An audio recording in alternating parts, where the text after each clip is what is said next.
सभी मीडिया के साथियों का बहुत बहुत धन्यवाद कि वो आज की प्रेस वार्ता में पहुंचे। जैसा कि मैं यहाँ सदर 322 पे प्रत्याशी और आपके माध्यम से गोरखपुर के लोग अपने प्रत्याशी के विषय में जानना चाहते हैं, फिर प्रिंट मीडिया के माध्यम से हम लोग प्रयास करेंगे कि अपनी बातों को उन तक पहुँचा दें।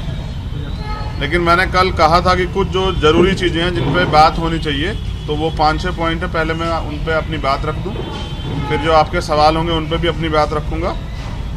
तो धन्यवाद के साथ सबसे पहला विषय है, गोरखपुर यूनिवर्सिटी में एक बच्ची थी प्रियंका भारती, मैं पिछली बार भी उनके घर आया था। उसमें 302 में मुकदमा दर्ज हुआ, कोई गिरफ्तारी नहीं हुई। बताया जाता है कि जो जिन पे मुकदमा हुआ था, जो विभागाध्यक्ष थी दिव्या रानी जी, वो मुख्यमंत्री जी के करीबी, इसलिए उन पे कोई कार्रवाई नहीं। और अभी तो खबर है कि एफआईआर लगी है। उससे भी बड़ी बात ये है कि जो SC/ST एक्ट का कंपनसेशन का पैसा, 1 पैसा उनको नहीं दिया गया, क्योंकि अधिकारियों का कहना ये है कि अगर इनको पैसे मिलेंगे तो कोर्ट जाएंगे लड़ने के लिए, और अधिकारी चाहते हैं कि वो कोर्ट ना जाए। उससे भी अच्छी बात यह है, हमने सुना है कि यहाँ मुख्यमंत्री जी दरबार लगाते हैं। 4 बार वो परिवार गया, जब वो परिवार गया तो मुख्यमंत्री जी दरबार ही छोड़ के चले गए। इतना न्याय जो है उत्तर प्रदेश में और गोरखपुर में घर घर बट रहा है। तो हमारी ये मांग है कि उस मामले की CBI जांच होनी चाहिए, क्योंकि जब तक पीड़ित परिवार संतुष्ट नहीं है तो न्याय नहीं हुआ।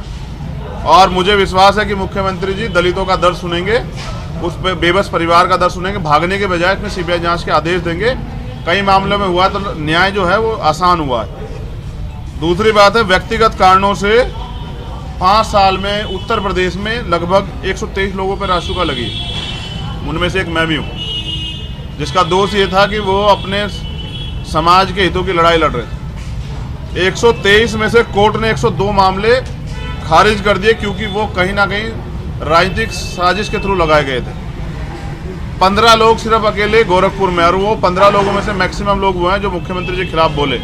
तो सत्ता का दुरुपयोग जो मुख्यमंत्री यहाँ बैठ के कर रहे हैं, गोरखपुर का जो सच है वो जानना चाहिए पूरे उत्तर प्रदेश देश को, कि यहाँ हिटलरशाही तानाशाही है। अगर मीडिया का ही साथी बोलता है तो उसको भी अपनी जान बचाने के लिए शरण लेनी पड़ती है। तो ये उत्तर प्रदेश में सामाजिक न्याय। एक बहुत बड़ा मामला गोरखपुर BRD मेडिकल कॉलेज का, एक डॉक्टर हैं, डॉक्टर भगवान का रूप होते हैं, डॉक्टर कफील खान, और अपनी खामियां छिपाने के लिए उनको इतना प्रताड़ित किया गया, झूठे मुकदमे लगा के उनको जेल में रखा गया, और महाराष्ट्र से पकड़ के NSA उन पर लगाई गई। फिर कोर्ट ने कह दिया कि ये इनके ऊपर जो किया जा रहा है ये गलत, ये दोषी नहीं है। उन्होंने, कोर्ट ने जो है उनको सारे आरोप खारिज कर दिए। उनकी 70 साल की एक माँ है, पुलिस समय समय पे उनको परेशान करती रहती है। और गोरखपुर में BRD मेडिकल कॉलेज का जो वो बच्चों का जो इतना बड़ा जो हादसा हुआ था, वो सिर्फ और सिर्फ सरकार की फेलियर था। उसको छिपाने के लिए मुख्यमंत्री जी ने बलि का बकरा मुसलमान होने के नाते, क्योंकि उत्तर प्रदेश में तो मुख्यमंत्री बात करते हैं 80-20 की, मुसलमान होना भी अपराध है। तो इसलिए कफील भाई को परेशानियां झेलनी पड़ रही है। लेकिन ये एक डॉक्टर के साथ होना, ये इस बात का पैमाना है कि वो किसी भी कीमत पे अन्याय के खिलाफ जो आवाज़ उठेगी उसको दबा देना चाहते हैं। मुख्यमंत्री जी अपराध मुक्त की बात करते हैं, लेकिन गृह जनपद गोरखपुर में अगर कोई पर्यटन के लिए घूमने आए, जहाँ 2-3 हज़ार करोड़ रुपए लगा के जो पर्यटन के काम की बात चल रही है, तो यहाँ की पुलिस जो है वो होटल में घुस के कमरे में पीट के लोगों को मार देती है। और एक बड़ा उदाहरण मनीष गुप्ता जी का आपके सामने, ये है गोरखपुर की कानून व्यवस्था। एक और मामला आपकी जानकारी में, 18 दिन बाद 2 बच्चों का शव मिला, उनके परिवार के लोग कल जाम लगाए हुए थे। घटना खोलने के नाम पे पता नहीं किसे जेल भेज दिया है। परिवार संतुष्ट नहीं है, लेकिन क्योंकि हम आने वाले थे तो प्रयास करके उनको मैनेज कर रहे हैं। वो परिवार भी अभी उनसे मिलेंगे, क्योंकि यहाँ अपराधियों को नहीं, कथनी करनी फर्क होने के कारण अपराधियों को तो संरक्षण दिया जा रहा है, लेकिन लोगों की जान जा रही। एक संजू देवी और महिला थी, अब ये कह रहे हैं कि ये राम राज्य है, वहीं उनकी गोली मार के हत्या की गई परसों रात। तो ये गोरखपुर। एक यहाँ प्रोफेसर हैं कमलेश गुप्ता जी, जो हिंदी विभाग दीनदयाल जो गोरखपुर विश्वविद्यालय है उसमें विभागाध्यक्ष के जिम्मेदार थे। उनको वो बनते विभागाध्यक्ष, उनको रोकने के लिए वहाँ के कुलपति ने साजिश करके उनको निलंबित कर दिया। वो आंदोलन कर रहे हैं। वो पिछड़े वर्ग से आते हैं, इसलिए कुलपति जी नहीं चाहते कोई पिछड़े वर्ग का व्यक्ति यहाँ विभागाध्यक्ष बन जाए। उन्होंने तो एक घोषणा भी कर दी थी कि मैं शरीर त्याग दूंगा बसंत पंचमी वाले दिन। मैंने उनसे बात की, सर आप अध्यापक हैं, आप समाज का उदाहरण हैं, आप ऐसा कोई कदम मत उठाइए कि हम युवाओं के हौसले टूट जाएं।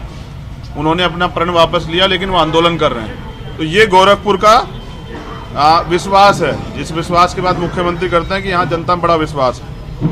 2018 में गोरखपुर विश्वविद्यालय में असिस्टेंट प्रोफेसरों की भर्ती हुई थी, और गजब की बात यह है कि मुख्यमंत्री ने सब जाति के बड़े पैमाने पर लोग वहां स्थापित करा दिए। एक लिस्ट है पूरी, और मीडिया के साथियों से पता लगा कि जो लिस्ट 2 दिन पहले रिलीज हो गई थी कि भाई ये लिस्ट हो सकती है संभावित, वही लिस्ट वहां जाति पैमाने पे थी।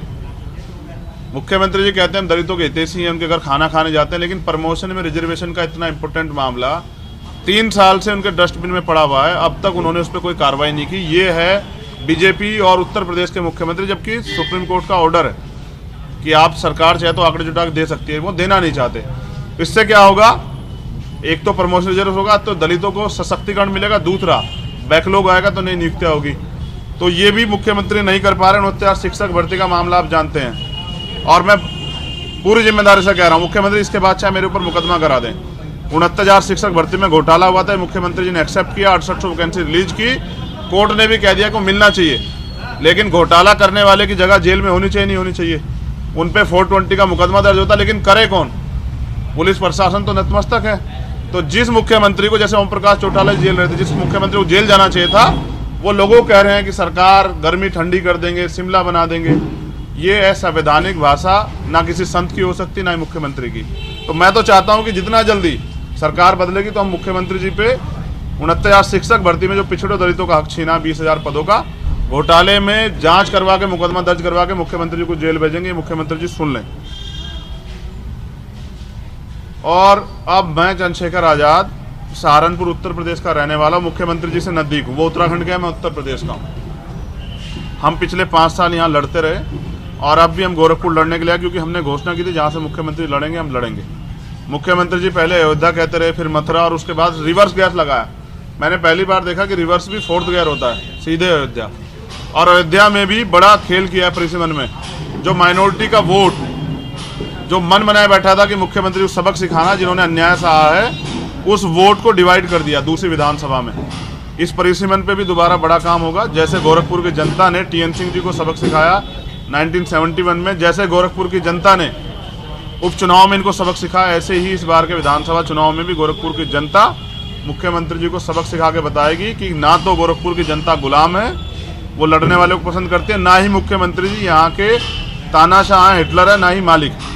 जनता जवाब देगी चुनाव में। चुनाव तैयार है, मैं लगातार यहाँ रहूँगा। और कल भी मैं कई मामलों में मिला था, यहाँ महिलाएं दर दर भटक रही है न्याय के लिए, थाने में रिपोर्ट नहीं दर्ज होती। अब ऐसा नहीं होगा। अब यहाँ नौजवानों का भाई उनके हक की लड़ाई के लिए, माँओं बहनों का बेटा उनकी लड़ाई के लिए यहाँ मौजूद है। मैं कल गया था प्रियंका के घर, और ये मैं मीडिया के साथियों को दिखाना चाहता हूँ, ये विकास है गोरखपुर का, ये शहर है। आप अगर करीब से देखेंगे ना, देखिए, मैं दिखा देता हूँ, ये देखिए,